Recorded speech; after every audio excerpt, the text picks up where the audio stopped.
आज किस्त 332 के जो वाक़यात हैं उन पर ज़रा तफसील से बात करते हैं।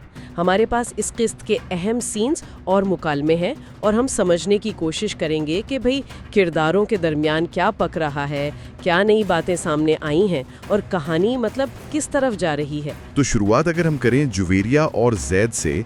जुवेरिया ने दिलान के बच्चे के लिए तोहफा खरीदा, जैद उस पर खुश भी हुआ। ये एक मतलब मुस्बत चीज़ थी। हाँ, ये तो अच्छी बात थी, उनके रिश्ते में बेहतरी नज़र आ रही है। लेकिन फ़ौरन ही वो जुवेरिया का फराद के फ़ोन पर शक करना और फिर छुपकर देखने की कोशिश, ये थोड़ा अजीब नहीं? और इसी दौरान फराद का बारान से गाड़ी मांगना, ये भी एक छोटा सा मगर नोट करने वाला पॉइंट था। बिल्कुल। आखिर में जैद और जुवेरिया का दलान के घर जाना, वो सीन काफ़ी अच्छा था।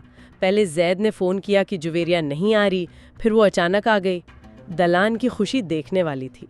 जी, वो तोहफे, फिर हम पर बातचीत, खाने पीने की ख्वाहिशात, यास्मीन की मदद, ये सब ख़ानदानी ताल्लुकात की गर्मजोशी दिखाता है। और जुवेरिया का दिलान से रेस्टोरेंट के लिए रेसिपी मांगना, ये भी उनके बेहतर होते ताल्लुकात का इशारा है।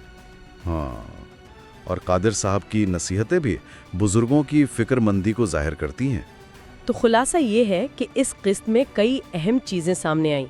गुल और फराद का मसला गहरा हो रहा है। बारान पर बिरूनी खतरा यानी जवाहर का मंडरारा है।